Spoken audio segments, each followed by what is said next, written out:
episode 1 of this podcast. There is no set name for now, so for now we'll name this podcast later podcast. Here's my father. So of all people, I chose my father for a handful of reasons. First off, he's experienced life before the social media and data boom. So as we transition into the full-blown social media era, he's kind of seen all stages from a parent perspective. So for me, he's seen it from the very beginning. Currently has 2 teenage kids who are full-blown in this social media era, and now has a toddler who's starting to come up and slowly, inevitably go into the social media era. In addition, he's starting to dip his toes into the IT field.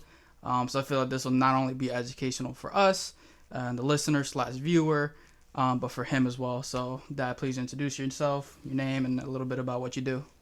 So my name is Sam, and I'm a special education teacher here in New Jersey. Currently just finished my master's in leadership, but I have a forte in IT for education, not necessarily fixing computers and stuff, but platforms and technology for the classroom. So I got baseline of experience with IT stuff. All right, so cool. So today we're going to talk about consumer privacy. More specifically, why we should be aware of it and why it should be of concern to us. So real quick, just to throw a couple facts out there.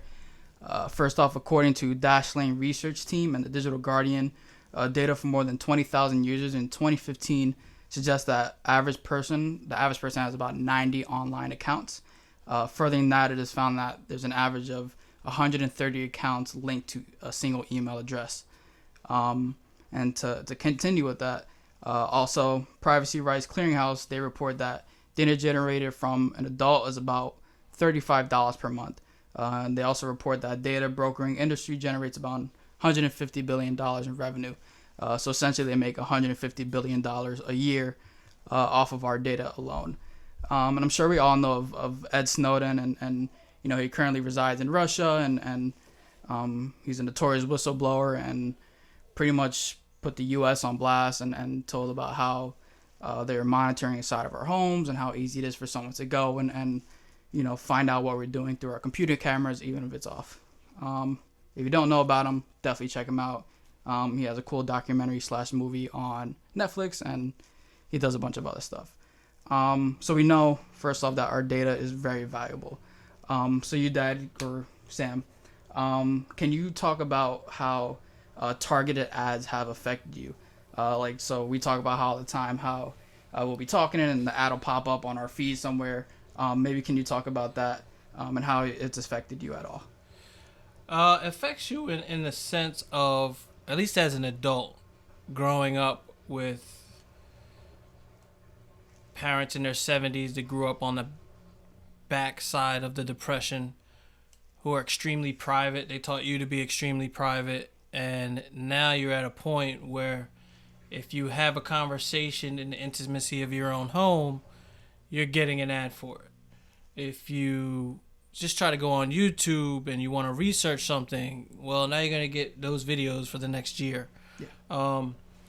It seems like it's not allowing you to think and become one-track minded, if you will. Like, let's just say interested in motorcycles and I'm thinking about buying a motorcycle. Well, now I'm getting ads, now I'm getting videos, now I'm getting suggestions. Yeah. And you get them for an extended period of time. It seems like it's trying to take away what started as free thinking. Now you're not getting that free thinking. And it's crazy because, so as you mentioned, like we'll Google something. You brought up motorcycle, so look up a motorcycle and we'll get motorcycle parts or modifications on, like for me, my Instagram. And a lot of the times it's not even like good stuff. It's just whoever pays the most money to Instagram or whoever, that's where it's going to pop up. It's their item because they paid the most. So it's not even, like it's good stuff. It's pretty much what he said. We're being pushed an idea that we don't think, not that we might want to think because it's a good product. Just because they pay more money, we see it. So it's a scary thing. Like if you really think about it, it's terrifying. So you're a parent, as I mentioned, and I assume that, as you have a very young child and she's starting to develop her digital footprint. It's something to be concerned about. So for me specifically, you kind of held me from getting social media until like the later years of high school.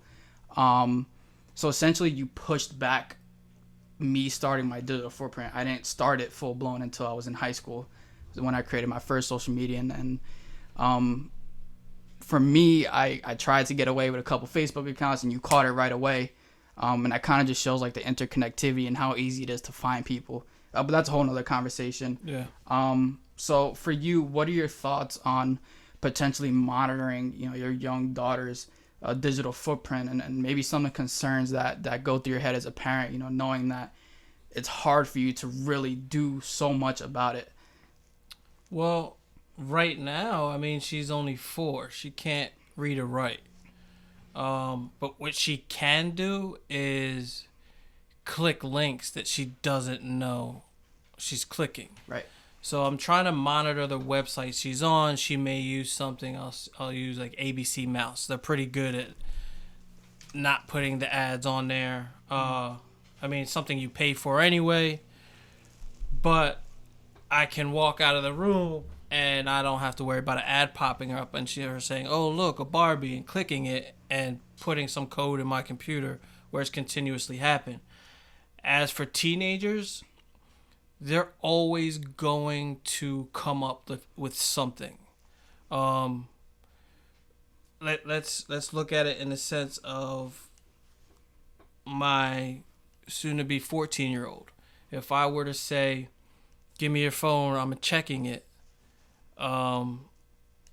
He may give me his phone, and it to a kid, it's invasion of their privacy. To a parent is, "Hey, I'm pretty good on the internet. I want to see what's prompting your thoughts." However, if that phone picks up me saying, "Let me see your phone," it can start pumping out ads of cloaking, or, you know what I mean? Yeah. So teaching him how to hide stuff from me. Yeah. Now he's 14, the other one's 16.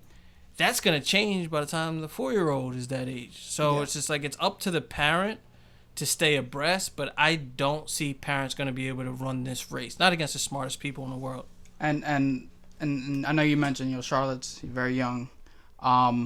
She can't read or write, but somewhere the U.S. knows that you have a young child. Mm-hmm. And YouTube knows that somebody in the house is watching Ryan's World 24/7. Yeah.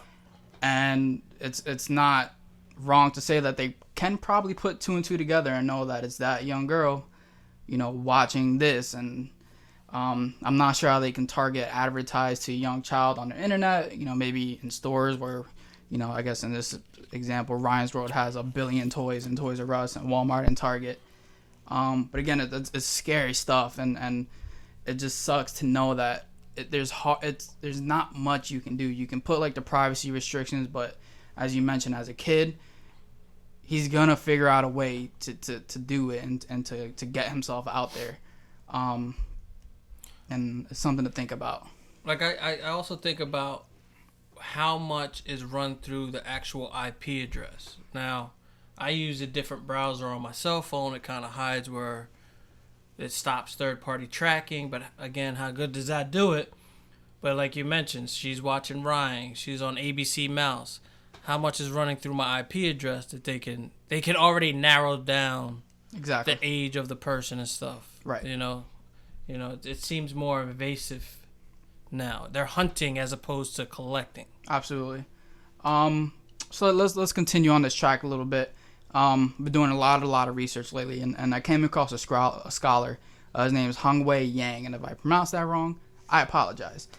He coined the theory of a social contract. So this theory suggests that while social networking services are inherently free, you're binding yourself to a social contract. So it can pretty much be defined using the ideas that we know of. So for example, we learn through technology class, maybe or just from our parents. Everything we post or say online stays there, and it's at whoever's pleasure to use however they wish.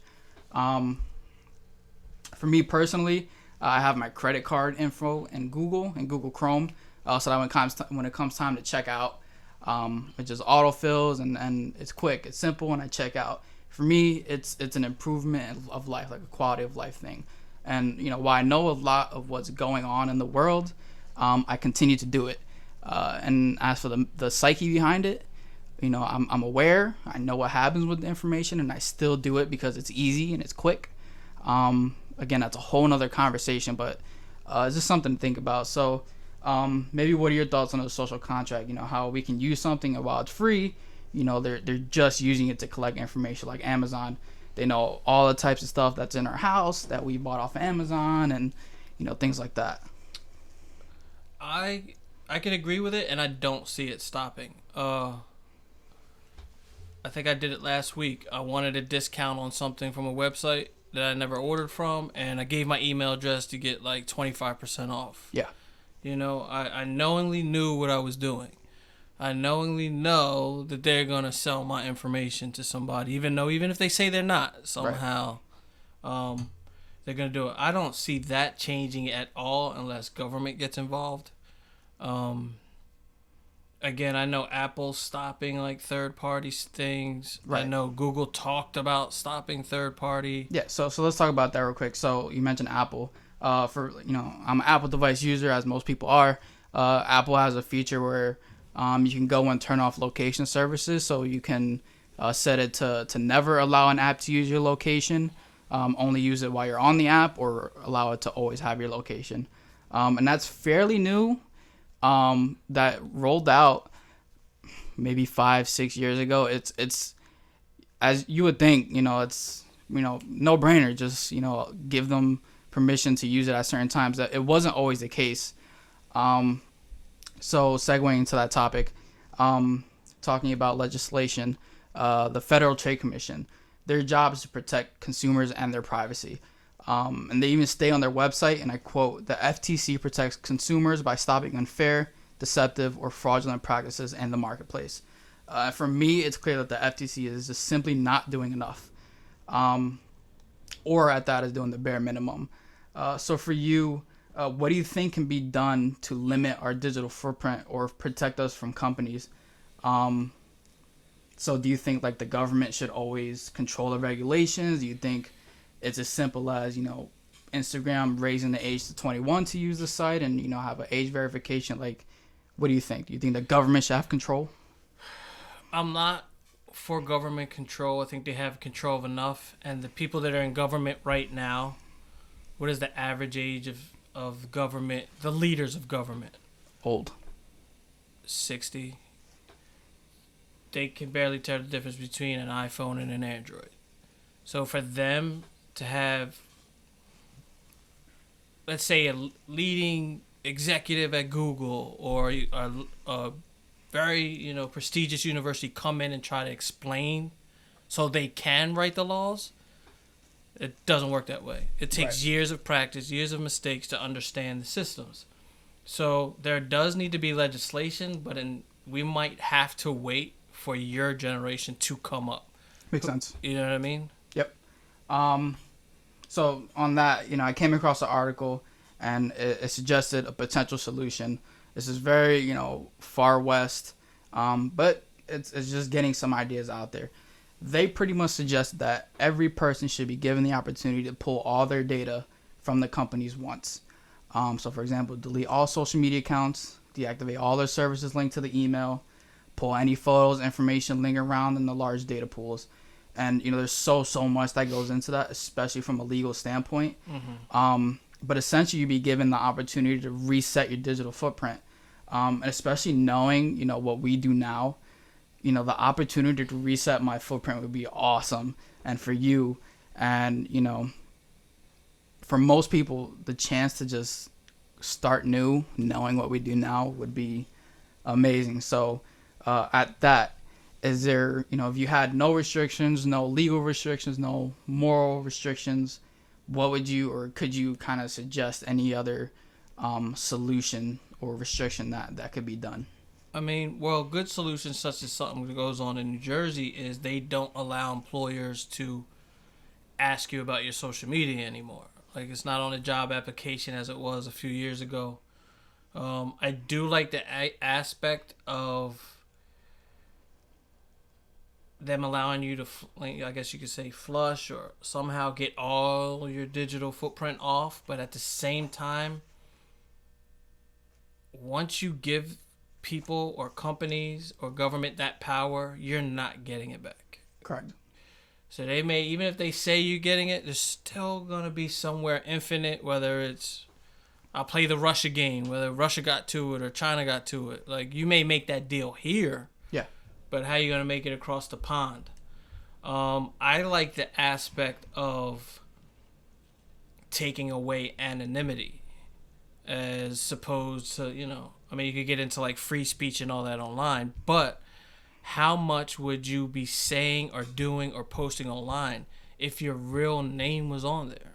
Yeah. So like stopping all the troll accounts Yeah. or the spam accounts or.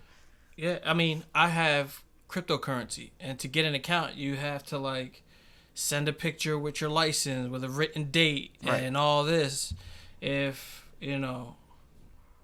they suspect that you're hacked, I mean, they're all over it. Mm-hmm. It'd be nice if Twitter did that. Like, hey, you know what? You can do whatever you want, but to get this account, we need to verify this is you. Right. So if you got multiple accounts or you have, you're saying things out of pocket, this could be tracked to you. I think that would downplay a lot of the stuff as opposed to credit cards and collecting. Again, that's more going to be on the government, but that's going to be in the government in 20 years. Right. Like you said, your brothers are in the age where they only know social media. Right. So people are going to college now to learn stuff that they're just going to learn playing around in their room. Yeah. It's the same way when I was younger. First time I saw the internet, I think it was 1996 or 97. And in high school, somebody went in and changed the grades. But there was no passcodes or nothing. They were just, here, click this. Like, Yeah. the people that were using it didn't know how to use it. Right. And then you come along and you're 10 steps ahead. And then your brothers will be 10 steps ahead of you. And we need people in leadership to come up with ideas that know how to use the stuff. So if I understand right, so all right, question here. Do you think everybody should have access to the internet? So you mentioned the verification thing. I was doing research on a project that I was looking into, and I saw that some like dating apps like Tinder, they have a feature where you can like snap for a selfie, and it'll say like, hey, pose with 2 fingers in the air, and you can do that, and then you'll get like a check mark, like a verification, and that tells people like, hey, like I'm not just a spam account, I'm real. Or even using Proctor Track with like Canvas and exams, especially online, requires you to do like a head scan or pose with your ID, in the frame. And that's something else, oh, they have my ID in my face now. But besides the point, they can verify that it's me. So that is interesting, I think what's so good about Twitter and Instagram is how quick everything can get done. For me, I am looking to put out a new EP or album. Bang, just create a new Instagram account and give it another name. It's so simple, and I think I know doing that will limit the amount of people, but then again, should everybody have access to the internet? Should little Jimmy, down the block have access knowing he's prone to troll people online or post ignorant comments? It becomes a question of equity. In education, we already identified if a student doesn't have access to the internet, they're going to fall behind. Right. Especially in the days of COVID where you had to stay home. I mean, some states are back to school. New Jersey's hit or miss. But either way, every kid needs a computer. Right. So that's an ultimate punishment. I mean, if you say a little Jimmy can't go on the internet because he's trolling, well, how old is little Jimmy? Is he 9 or is he 15? Is he 20? Yeah. That can actually turn into a jail sentence. What's the difference between taking away somebody's internet, like really like taking it away, as opposed to sending somebody to jail? You're stopping them from participating, and now we're in the technology era. You're stopping them from all aspects, going to school, shopping. Some people use it socially. You're stopping them from all aspects. So it is a good question, and I wonder, I think it was Obama they talked about making the internet a utility. Explain. I don't quite get it. Like we pay an electric bill. Oh, got it. Like it's a necessity now. You know what I mean? And Right. Especially now in the COVID era. yeah, I could be mistaken. I think that was him. And people fought back about it. But, oh, you're regulating the internet. But now it's not even the wild, wild west. It's the people that know how to do it and the people that don't. And the people who really know how to do it are just taking over, you know?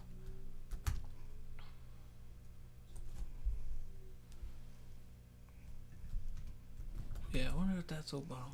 I'm looking. Yeah, so President Obama says FCC should reclassify internet as utility. Yeah. Right. And everybody went crazy. But now, during COVID, everybody was like, oh, everybody needs the internet.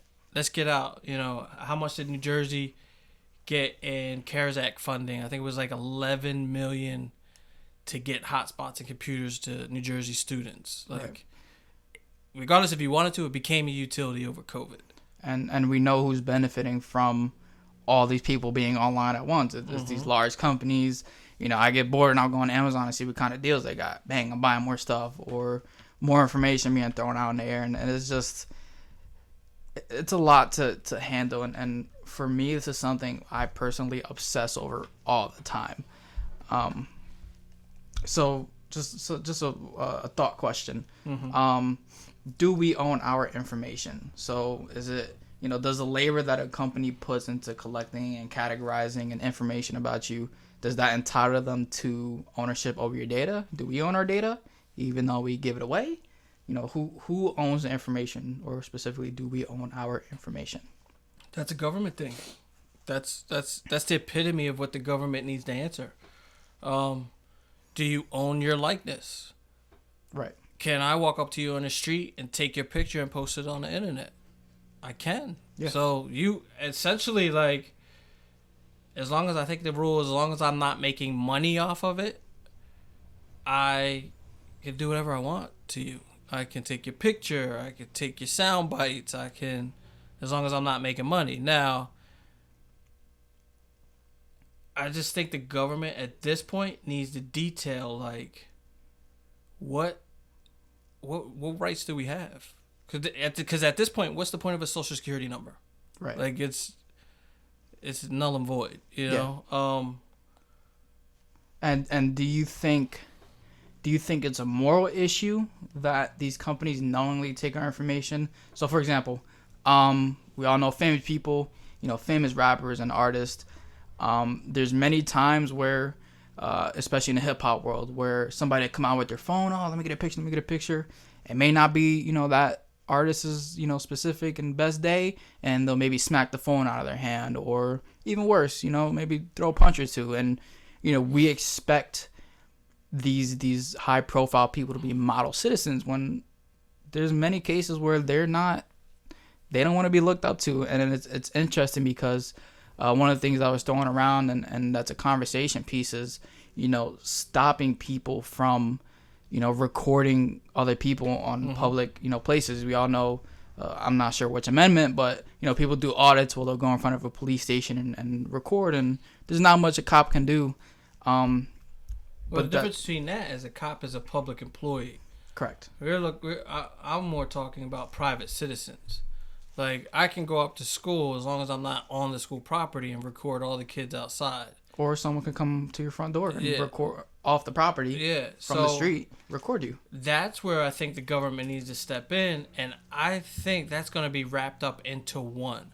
At what point is your stuff, and you can't come into my house and take something, so why are you going into my computer and taking something? Right. You know?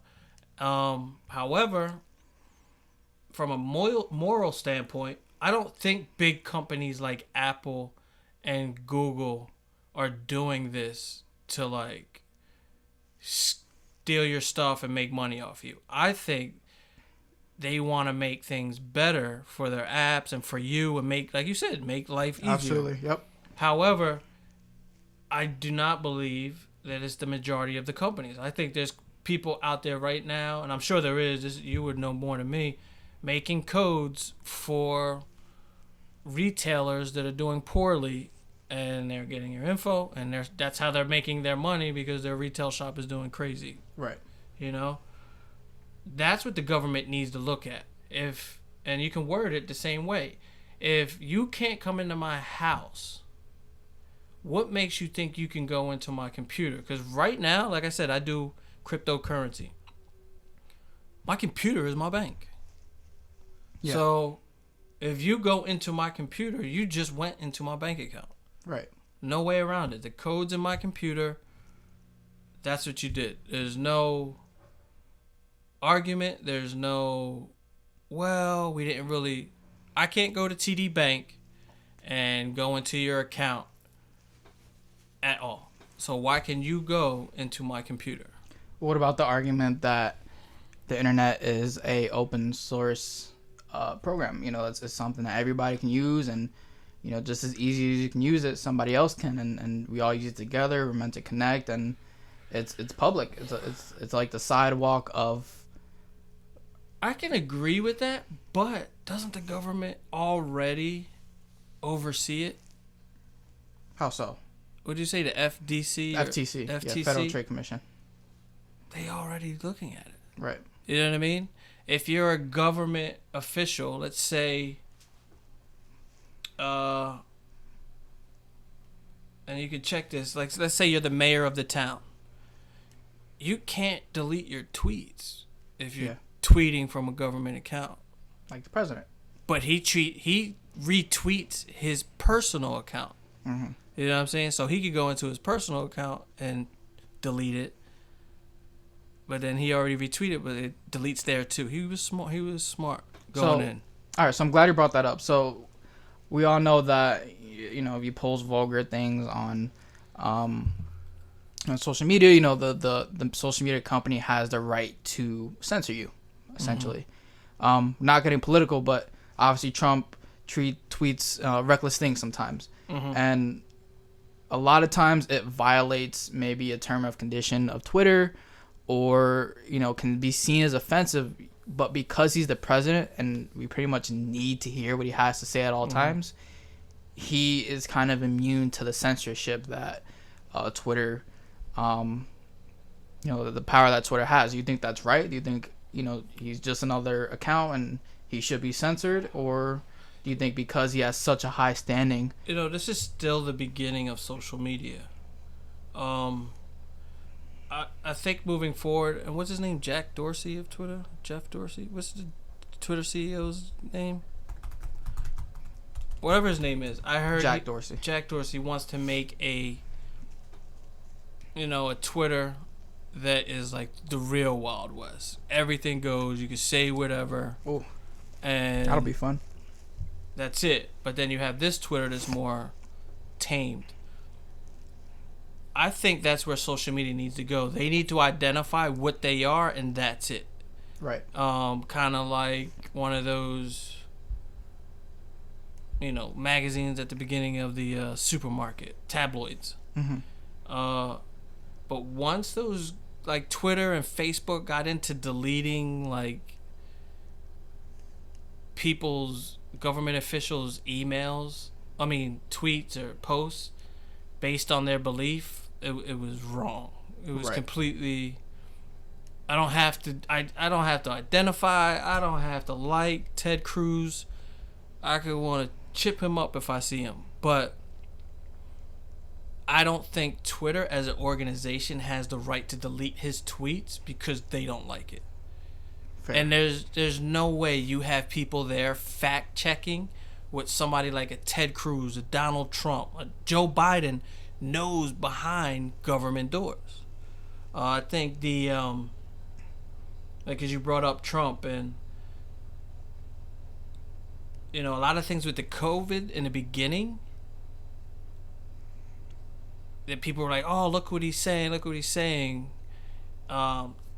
Texas congressman has a timeline on his website of things Trump said based on what Wuhan was doing and how messed up it was. Like, the World Health Organization completely dropped the ball at the beginning of COVID. Well, I'm saying Wuhan, right? That's where it came from. I don't know. Oh, I feel like you're all over the place with the mic. We're new to this. Sorry. My back hurts, man. I'm fucking sitting up on this squishy couch. Point being, I don't think that social media should be deleting anyone's stuff. Right. You know what I mean? Unless somebody's like immediate fear. Like there's a bomb going off in the middle of Philadelphia right now. Everybody's running crazy. There's a mass shooter. Like, but you're standing in the middle of Philadelphia and it's a sunny day and everybody's happy and laughing. Yeah. Like, yo, yeah, Twitter, get on there and delete that. They're trying to cause some type of mass hysteria. That's an immediate threat. You don't need to fact check that. They don't need to defend that. You can see it with your own eyes. If you don't put an end to this, it's going to get bad. Right. But somebody saying the World Health Organization dropped the ball on COVID and they messed this up, and Twitter not liking it and deleting it. Yeah, now you just muddied the waters real quick, you know? Right. Fair enough. So the hard part about podcasting is learning to stay on topic, and we just went off on a tangent, but that's all right. So unless you have any closing remarks, I have a final thought piece. And the question is, knowing what you do now about information, if you went back 20 years, 25 years to the beginning of the era, social media era, would you change the amount of accounts you created and will go on to create? Will you conduct yourself differently? Knowing what you do now back then. Me personally, no. I would promote more of, I like to use the word cloaking yourself online. I would use things like WhatsApp and Signal. My web browser I think I use is Brave. I would do more of that. I would have did more of that, but the internet is fun, man. You could talk to people from New Zealand. You could talk to people from California. I mean, what's fun about it is probably what's dangerous about it. Like, when I was growing up, I think I met 2 people from California, but I could go online and talk to thousands right now. Like, right now, I could just type in #California and just start talking to people.